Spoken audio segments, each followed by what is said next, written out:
Trails into Reverie has a lot of playable characters, 51 to be exact, and hearing that number probably sounds daunting. Luckily though, you don't actually need to manage 51 characters at once, as most of the time you won't even have access to all of them. This is because which characters you can actually use at any given time is based on which main character's route you are currently following, that being Lloyd, Green, or C's routes. At this point in the video, I would normally be telling you that over the course of the next few videos, I'd be going over all characters available on each route, except we are finally at the last video showcasing playable characters. If you haven't seen the other videos in this showcase series, be sure to check the video description below to find links to all of them. I will also be putting out a video showcasing how you can take infinite turns with each route, as the old methods do no longer work in Reverie, so if you aren't subscribed yet, be sure to do so you can get notified when that video is released. But for this last character showcase video, we will be going over all of the characters available in the Reverie Corridor, and by that, I mean the ones that you get over the course of the game through the in-game gacha system in the corridor. However, I will be going about this showcase a bit differently. This is because the Reverie Corridor characters can only be used inside of the Reverie Corridor itself. They cannot be used during the main story. That being said, the Master Quartz they come equipped with, and their Brave Orders, can be used during the main story. So given that these characters can't actually be used throughout the course of the main story, I will mainly be focusing on the Master Quartz they give you access to, and their Brave Orders, since those will be the most relevant aspects of these characters for most players. Alright, let's take a look at the characters available in the Reverie Corridor. Alphen is an offense-oriented support caster with a defensive Brave Order. Unlocking Alphen will grant you access to the Erda Master Quartz. Erda is a Mirage Element Master Quartz and grants the wearer increased magic damage the higher the user's HP is, as well as passive EP and CP per turn. At level 10, these bonuses go up to 50% increased damage, 20 EP per turn, and 4 CP per turn. And at level 15, they top out at a 60% increase in damage, 30 EP per turn, and 5 CP per turn. Erda is a great Master Quartz for any caster, though it does fall behind other options as a primary slot Master Quartz due to its lack of critical strike rating. As for Alphen's Brave Order, she offers the use of Sacred Shell, which for 6 BP provides 12 counts of Absorb Magic and restores 80 CP to your entire party. 12 counts of Absorb Magic is great against enemies that use lots of spells, but for 6 BP this does fall behind Emma's Brave Order, which provides 8 counts of the same effect for only 2 BP. Angelica is a physical attacker with a critical strike focused Brave Order. Unlocking Angelica will grant you access to the Emblem Master Quartz. Emblem is a Master Quartz mainly used for farming items and restoring your HP, EP, and CP before big battles. At level 10, the equipped character will restore 3% of their HP, EP, and CP every second while running around outside of battle. They will also get a large increase in all of their stats for the first turn of battle, and if that character inflicts break or defeats an enemy, any item drop will be increased by 2. At level 15, the HP, EP, and CP restoration rates remain at 3% per second, with the stat buff extending to 5 turns, and the increase to drops being increased to 3. The main use of Emblem throughout the main story of Reverie will be to equip it on each of your party members one at a time before a boss to completely restore their HP, EP, and CP. As for Angelica's Brave Order, it provides 6 counts of 60% increased critical strike chance and a 3-turn 50% increase to a character's chance to hit for 3 BP. And at 3 BP, this Brave Order is fairly cost efficient, but in most cases you probably won't use it over other more powerful Brave Orders. Roselia is a magic user just like she was in the Cold Steel series, and if you've seen my videos on Lloyd's route and C's route, you can opt to build her in a similar way to both Waji and C should you choose to actually use her. For unlocking Roselia, you'll gain access to the Kate Sith Master Quartz, a fantastic option for offensive casters that provides critical strike chance with arts and EP restoration.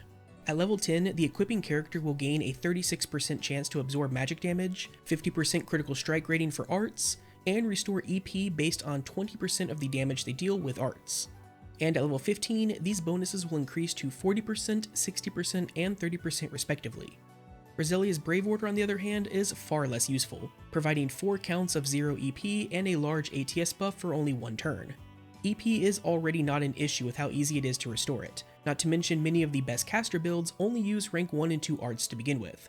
Add to the fact that Roselia's Brave Order costs 5 BP, and it becomes effectively useless. George is a relatively weak split-scaling character who is tied for the second slowest character in the game, though unlocking George will give you access to the Minotauros Master Quartz. This Master Quartz trades a character's ability to act quickly for a huge boost in damage. At level 10, the equipping character will gain an 80% damage increase to normal attacks and crafts at the cost of a 2x multiplier on their delay. Additionally, they will also get 40% increased break damage and 5% critical strike rating. At level 15, the damage increase will rise to 100% with the delay falling to a 1.5x multiplier, with the break damage bonus increasing to 50% and the critical strike rating increasing to 7%. All in all, this is a pretty low value Master Quartz that only a handful of characters can actually make use of. And if you are playing on the higher difficulties such as the Abyss, this Master Quartz is practically useless. As for George's Brave Order, the value of pulling him doesn't really increase. His Brave Order provides 10 counts of Absorb Magic and 1 instance of Perfect Guard, but this does come at a hefty 5 BP cost. With every route having something better or more efficient, there really isn't ever a reason to use George's Brave Order. Olivier is a support caster with a good mix of offense and healing. For unlocking Olivier, you gain access to the El Canon Master Quartz, the wind counterpart to the Canon Master Quartz. Just like with Canon, El Canon provides an increase in healing potency, but trades EP per turn and art's effect area for lower delay and EP from dealing damage. At level 10, the equipping character will see all healing done through arts multiplied by 4, and their delay will be reduced by half when using wind element arts. And should you use offensive arts, 30% of the damage dealt will be refunded as EP. At level 15, the healing increase will become a 4.5x multiplier, the amount of EP restored from damage will increase to 50%, and the delay when casting wind arts will be reduced by 60%. All in all, a solid Master Quartz to try and grab early. Olivier's Brave Order though is not so solid, providing 8 counts of 80% EP reduction on arts and a 2-turn buff to ATS and ADF for 4 BP. As with other Brave Orders like this one, EP cost reduction just isn't very strong in Reverie, especially when it comes with a 4 BP price tag. Toval is an offensive caster that happens to come with one of the best Master Quartz for casters and a solid Brave Order. Getting access to Toval gives you the Pandora Master Quartz, which provides an increase in arts damage, critical strike chance with arts, and increased area of effect with arts. At level 10, the equipped character will deal 100% increased damage with arts, but their EP cost will also be increased by a multiple of 1.5. They will also gain 50% critical strike rating with arts, and the effect area of arts will be increased by 4. At level 15, these increases jump to 120%, 60%, and 5 respectively, with the EP cost increase remaining static at 1.5 times. As mentioned earlier, most of the best caster builds only use rank 1 and 2 arts, so an increased EP cost for a 120% increase in damage is a huge bargain. Tack on the effect area increase and the crit chance, and you have yourself one of the best Master Quartz for an offensive caster. As for Toval's Brave Order, it provides 4 counts of 0 delay on arts and a 1-turn speed increase for 3 BP. Unlike making spells cheaper, reducing delay to 0 for them is actually a great thing to have access to, and 3 BP isn't a prohibitive cost. Victor, just like his daughter, is a physical attacker, and you can kind of look at him as a better version of her. For unlocking Victor, you gain access to the Vodin Master Quartz, a very powerful quartz for CP-hungry craft users. At level 10, it provides an increase in critical strike rating based on the user's HP, equaling 20% crit rating at full HP. It will also give the user a regen effect restoring 7% of their HP every turn, and it will restore 4 CP every turn. At level 15, these numbers increase to 25%, 9%, and 5 respectively. With CP per turn being at a premium on Master Quartz, Vodin is already great value, but the extra 25% crit rate it provides pushes it to another level. As for Victor's Brave Order, it provides 4 counts of plus 300% break damage and a buff to strength and ATS for 1 turn. At 3 BP, it's not a bad Brave Order, it's actually pretty good, but each route already has access to similar effects, making the reason that you would want to aim for Victor his Master Quartz and not his Brave Order. Aurelia is a very hard-hitting physical attacker that can buff herself and debuff enemies. For unlocking Aurelia, you get access to the Valhalla Master Quartz, which buffs physical damage, provides some self-sustain, and a little bit of dodge. At level 10, the wearer receives up to a 50% damage increase to their physical damage based on how high their current HP is. They recover 20% HP for every enemy they defeat, and they get 5% dodge rating. At level 15, these bonuses increase to 60%, 24%, and 7% respectively. So for the most part, the second and third bonuses for Valhalla aren't all that useful, making this Master Quartz a great contender for a sub-Master Quartz for your physical attackers. Just don't use this with characters such as Randy, Agat, or Gaius, as they actively want to be reducing their current HP. The Brave Order you get access to with Aurelia is Golden Aura, which for 4 BP provides 4 counts of 80% increased critical strike rating and restores 50 CP to all party members. Golden Aura is actually quite good, since at 80% crit rate you'll likely replenish the 4 BP cost quickly, and 50 CP is always nice. It does however fall in value as you progress into the later stages of the game and into the post-game due to the increased power level of your character's equipment, causing the 80% crit rating to be less impactful. Vida is, unsurprisingly, a strong magical attacker who comes with a good Master Quartz and a great Brave Order. For unlocking Vida, you will gain access to the Arc Diva Master Quartz, a good main slot option for casters. At level 10, it provides the wearer with a 36% chance to dodge magic attacks, restores 15 CP when casting arts, and increases the critical strike chance of arts by 35%.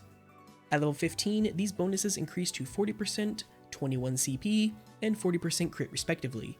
In most cases, while strong as a main slot Master Quartz, Arc Diva isn't always the best option due to the crit rating it provides being lower than other options. However, with magic users who also have strong crafts that they want to use frequently, the flat CP gain from casting arts can be very beneficial. As for Vida's Brave Order, you get access to the incredibly powerful Azure Feathers, which for 4 counts increases the damage you deal by 100%. Despite having its duration cut in half in the transition from Cold Steel 4 to Trails into Reverie, Azure Feathers is still one of the best Brave Order options available for pushing large amounts of damage quickly. For these next 2 characters, I'm grouping them together since they aren't actually playable but still provide you with Brave Orders, and those 2 are Kia and Scheherazade. Kia's Brave Order is Pleasure Smile, which for 5 BP provides 4 counts of 100% critical strike rating and restores 20 CP to all party members. And Scheherazade's Brave Order is Heaven's Kiss, which for 5 BP provides 1 count of 100% increased critical strike rating, but it also casts Accelerate on your party. Much like with Aurelia's Brave Order, the crit rating on these 2 is useful until the later stages of the game, where it starts to fall in value. And when comparing Kia's to Aurelia's, Kia's Brave Order is magnitudes weaker, since the extra 1 BP just doesn't justify a loss of 30 CP and an increase of 20% crit. Scheherazade's, on the other hand, is slightly more useful in the late game due to the Accelerate component, but with other characters having the same effect on their Brave Orders, it's hard to justify a spot for her in your limited extra character slots. Now, before we move on to the final character, I do need to give a spoiler warning, as the last playable character you gain access to in Reverie could be considered a spoiler. So for those that don't want to know their identity, thanks for sticking around this long into the video, and I hope you found it helpful and enjoyable.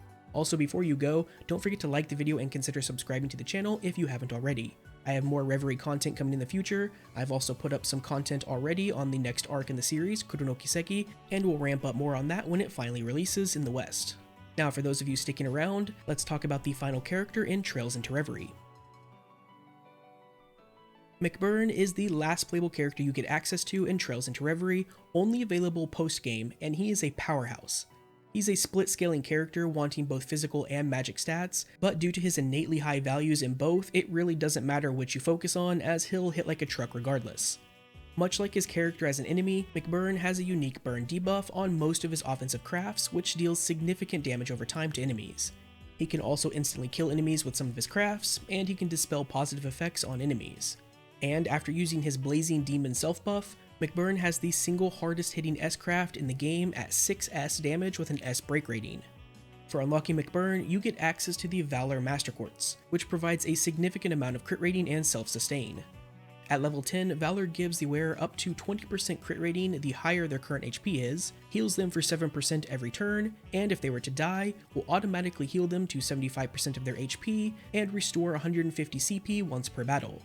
At level 15, the crit rating increases to 25% based on current HP, the heal over time increases to 9% per turn, and if the wearer were to die in battle, they would instead heal to full and restore 200 CP once per battle. In most cases, Valor will be used as a sub-Master Quartz, as the crit rating is the most valuable part. But just like with other Master Quartz that provide bonuses based on how high the user's current HP is, don't use Valor on Randy, Agat, or Gaius. As for McCron's Brave Order, you get access to Oblivion Blaze, which for 8 BP provides 7 counts of 100% increased crit rating and restores 100 CP. By the time you get access to McCron, the 100% crit rating that his Brave Order provides will be quite low in value. So when evaluating the power level of his Brave Order, you really need to look at it as 8 BP for 100 CP. And while there are certainly situations where that trade-off is worth it, most of the time it's not. And that'll do it for this quick showcase on all the characters available in the Reverie Corridor. If you found this video helpful and informative, please be sure to leave a like and consider subscribing to the channel if you haven't already. Also, if you have any questions about this video, Trails into Reverie, or any other game that I cover, feel free to hit me up over on Twitch at twitch.tv/RoslinGaming or my Discord server, both of which are linked in the video description below. Until next time, take care.